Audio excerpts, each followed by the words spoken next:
I'm going. So we've got another chat with Maia Houdini. Yeah. Mysterious Maia. And you came to the BobMaxxing exhibition on Sunday, but it was so heaving with people, we couldn't do a walkthrough, could we? Yeah, shame. But I was going to just chat about how it came about, and of course you were partly instrumental in that. Yeah. Because you told me about BobMaxxing. Right. Also, you're a portrait painter. I try. Or a painter who paints portraits. Yeah. I wouldn't say portrait painter at all, but trying, studying. So yeah, you were part of the group called Just Life, and they are painting people in Zennor. And I did some sit-in for, I won't say modelling, because I've been told off about that. People said it's posing as well, so I don't like that either, but maybe just sitting. Oh. I prefer sitting or modelling. I don't like posing. So suddenly I amassed all these portraits of me by really good painters. And it took me back, because I was writing the first part of my autobiography called Be Lucky, about when I was in Paris, and I was then doing a bit of posing or modelling on the hill at Montmartre for a portrait painter. So having written that chapter, I realised 50 years later, I'm like doing a similar thing. So then it occurred to me that I've got all these great paintings and that I should just get them all together. So they're in that room there. I can see one. And yeah, there they are. And you were quite supportive of the idea, because I have all these crazy ideas. And so I said to everybody, yeah, I'm having a garden party, and it's also going to be an exhibition of portraits of me.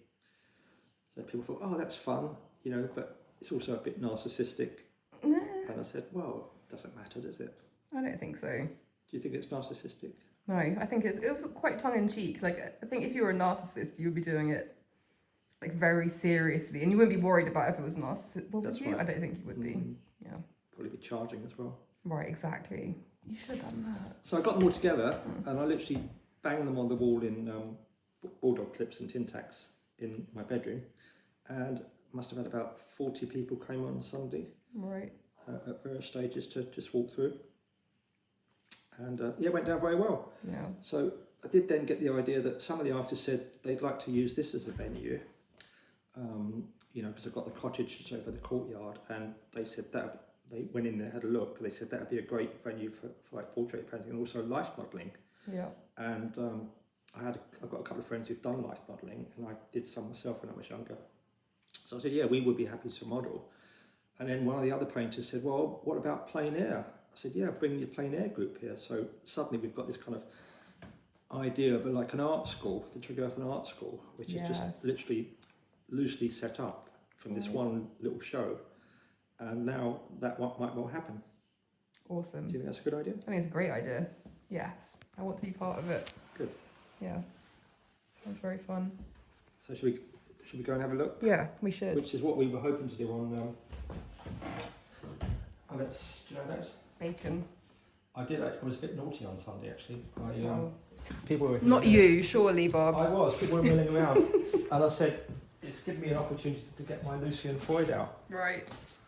And then suddenly, you mean you've got a Lucien Freud? I said, "Yeah, here it is." I can't laugh. That's exactly what I did when you said it to me. I know. And this lady said, "Oh, that's amazing. How did you get a Lucien Freud?" I said, "Well, there's ways." And she then went and told somebody else to go and have a look at Lucien Freud, so they all came up and had a look at Lucien Freud, and it is a Lucien Freud. Yes. It's not painted by Lucien Freud, it's painted by a friend of mine who was a plasterer, but also a very good painter. Well, that's funny, because it's quite like impasto, isn't it? Like very thickly, it's almost plastered on. That's funny. Yeah, his name was Derek Stockley, and he also painted me, and his main job was a plasterer, so he used to paint with like blow torches, plasterer's knives, and he had real talent. So yeah, very impasto. He also did that. Is that a woodcut? It looks like maybe or like a lino cut. Yeah. He also did a woodcut of me, which is here, and he did one of the Queen. So I'm in good company. Very cool.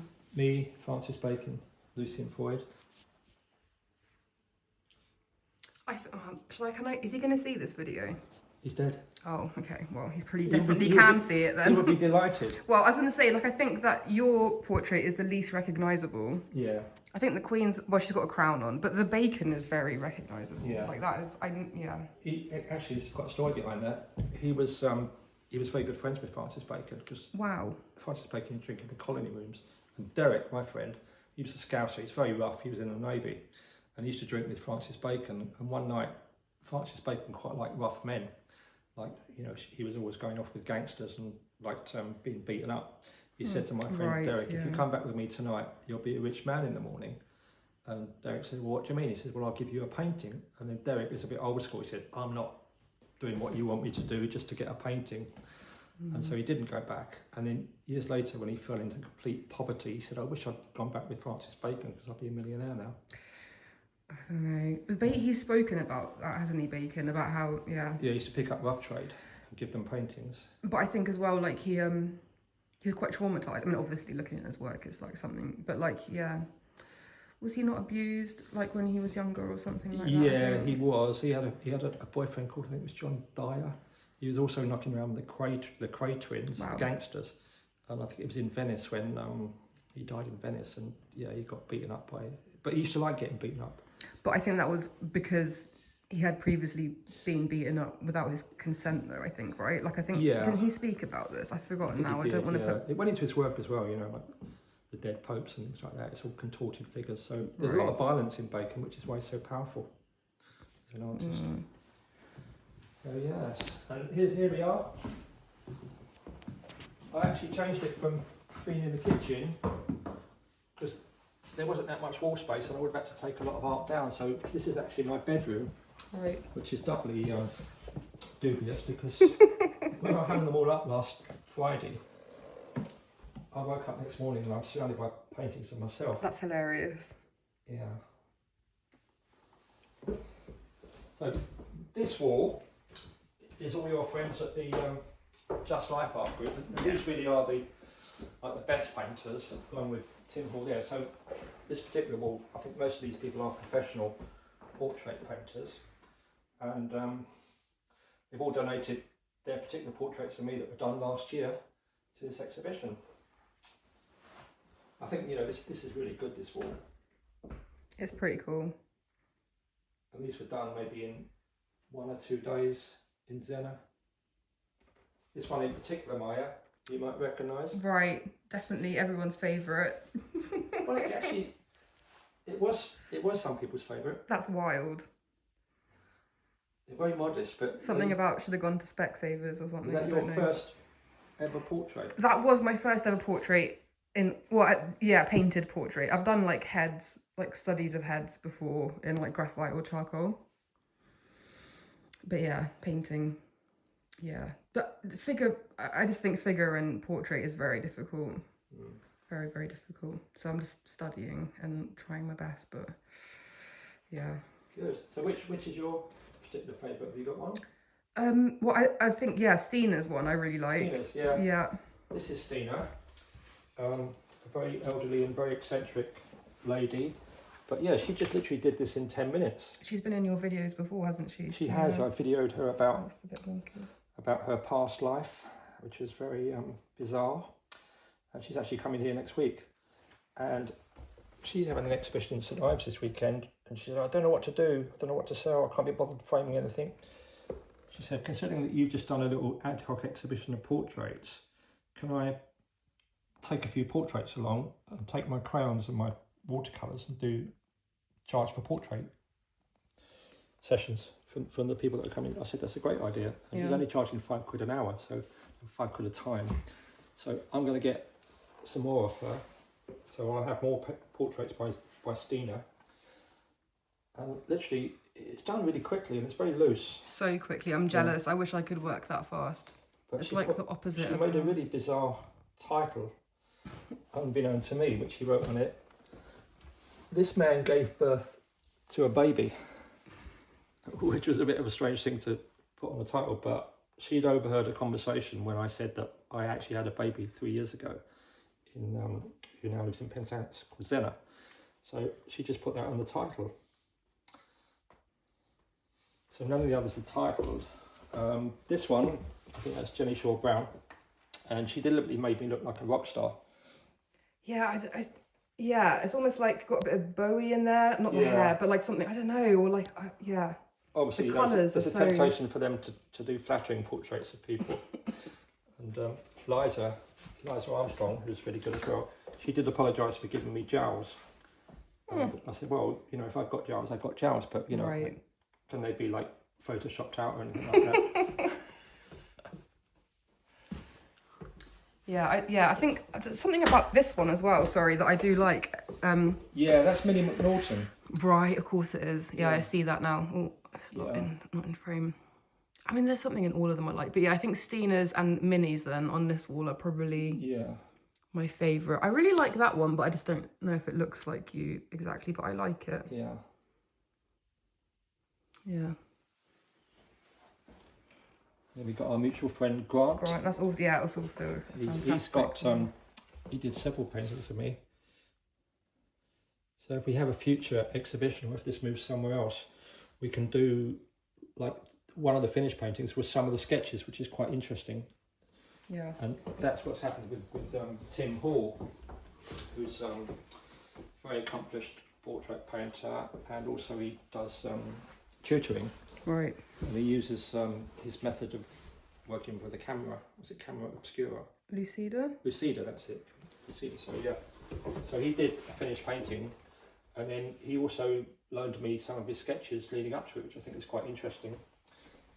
So this brown one, he just started an underpainting and ran out of time, is that right? Yeah, that was when there was a rushed session, and he said I'm gonna take it back to his studio, and he said he might do some more work on it, but it's like a ghost appearing, isn't it? It's almost Bacon in a way. Yeah, I get that.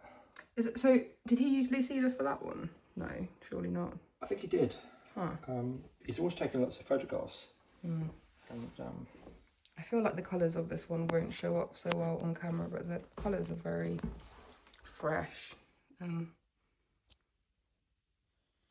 thing is, these painters, especially Tim, they're very intense, and when you're sitting there in the chair like for hour after hour, they come right up to you and like scrutinise you, and they're looking at you, they're going to like look through you, so every little crevice, every little move you make, they're watching. Yeah, but you kind of do need to do that to see like how the forms are turning and stuff. Yeah. And I think during that hot week, I'd gone out, I skived off during the lunch house and sunbathed, and one of them said, oh, you've come back after hours sunbathing and your skin tone's completely changed, so you've got to adjust it. That was on which session? On that session? No, there was a session after that when we had a really hot week, and I'd signed up for it. I thought, oh no, I'm going to miss all this sun. So every time we had a break or a lunch hour, I'd go and lay in the sun outside. And I think after an hour, I'd come in and I was quite, my skin tone had darkened quite a lot, which I was pleased about, but they weren't. For this one, oh, good to give him a challenge. Owen Hunt, he's one of the tutors, and everyone loved his session. I think you did that one, Maia, didn't you? I missed that one, unfortunately. Yeah, oh, it's next to the window, which is making it hard to... Well, don't worry. I mean, he's only 32 and he's already been elected to the Royal Society of Portrait Painters, and he gave a demonstration. And the only reason he did this is he did a demonstration with using various loose techniques. And I think at that time he was looking at the work of Frank Auerbach, who I really like Auerbach, and I've got painter friends who are very interested and influenced by Auerbach. So at the end of the session, he said, well, this wasn't a finished portrait, it was just to demonstrate things. He said, well, does anyone want this? And otherwise, I'll leave it. So I said, yeah, I'll have it. So I've got it there now. Very cool. And I quite like the unfinished quality of some works that artists don't think they've finished. Yeah. You said that to me before. Like when I was doing sketches in your cottage, you were like, oh, I did a value study underneath the main painting, which I spent hours on. And you're like, oh, I like the value study. Yeah, it's like, that took me 15 minutes. The actual piece, you were just like, eh. I'm joking, but yeah, I know what you mean though. So yeah, these are the Zennor, or the Cornish painters, and how it came about is that how I had this general idea is that 50 years ago Yeah. I also put photographs of me around because I'm about to write the second part of my book. So this was done by, we also do photographic work here. Paddy Shanahan, who works with the Gandolfi camera, he did a lot of portraits last year of me and my friends, and that's done in my garden, and I quite like that.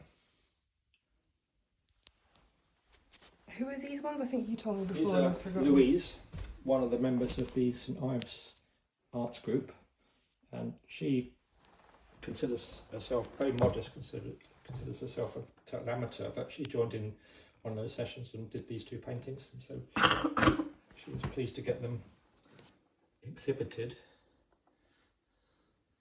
I wanted to say it's not an exhibition, Louise, it's just like randomly hung in my bedroom. Awesome. Funny enough, talk about portrait painting. This photograph here was back in maybe about 20 years ago. That's me when I was living in Marsal. This is Augustus John's old house and studio called the Fish Store. This is Augustus John's grandson. Is that on the key? Like there's like a, has it got a blue plaque or? No, it hasn't got okay. That's Jack Pender, but Right. this is tucked away, but it's called the Fish Store. And that's Augustus John's grandson. This was my girlfriend at the time, and she was the ex-wife of him. Oh my. So the fact that I photographed on Augustus John's old studio when I wasn't having my portrait done is kind of part of the whole thing, really, and I'm going to write about that.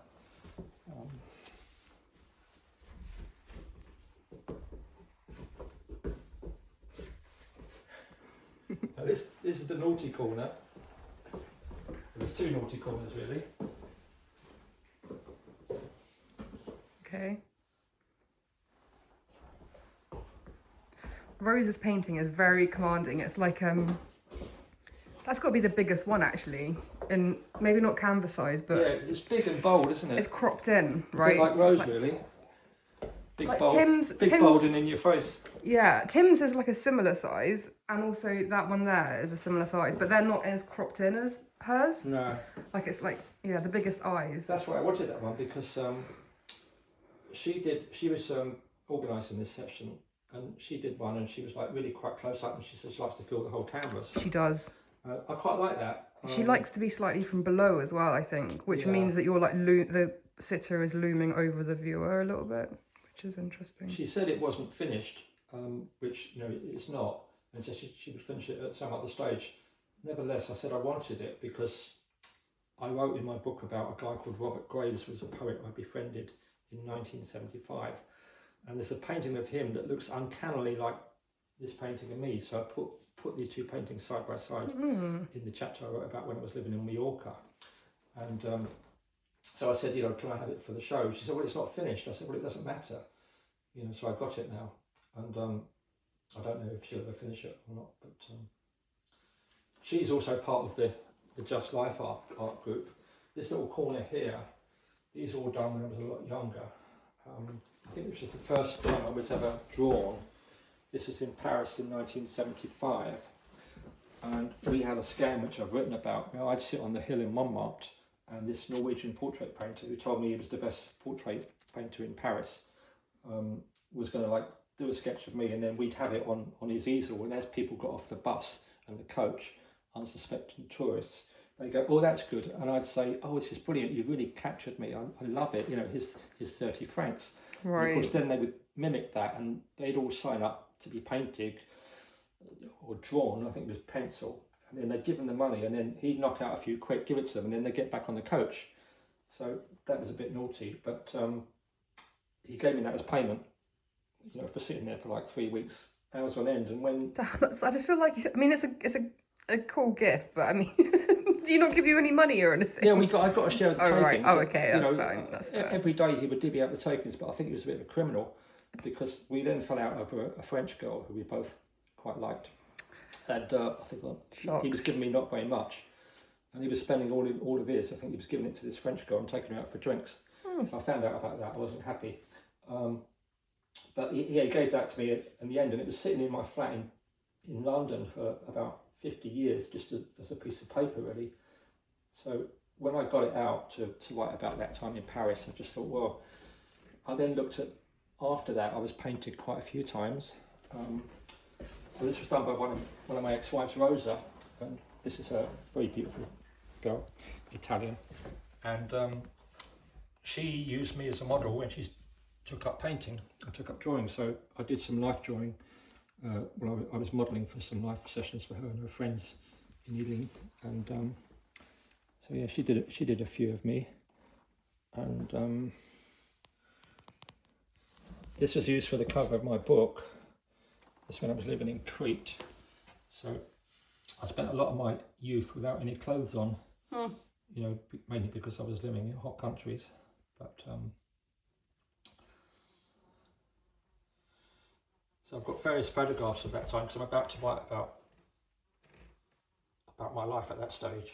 Is there any story behind the woman that has been cropped out of this photo, Bob? Is that a malicious crop, or? You'll find out in the book. Okay, right, I see. I've been cropped out of photos, and I've had other people saying they don't want to be in photographs with me. How rude. For various reasons, so I can understand it. I don't want to be in a photograph with me because it's a bit compromising. But anyway, I think the arm is quite good. It could be anyone, really. It's intriguing. It is, yeah. So I will write about that. This was actually done in St Ives. Oh wow. By my art dealer in 2001. So she lived in Bernard Leach's old house in Carbis Bay, and she was, I did some modelling for her, and then also she was selling my art at the time, and unbeknown to me, she did this sketch of me in the studio, and it was in her gallery for 500 quid pretty soon afterwards, and I didn't know that she was going to sell it or attempt to sell it. One of my daughters went in and said, "Oh, you know, there's a picture of you," because it was titled Bob, in this gallery, and like nude. So anyway, I complained and she gave it to me. This was done in 2013 by a Vietnamese artist called Julien, and that's fantastic. yeah, a lot of people said they really liked that. I do. At the time, I had my reservations because I think it looked like a criminal or a psychopath. No, I don't think it looks criminal or psychopath at all. Oh, hi Alex, come up.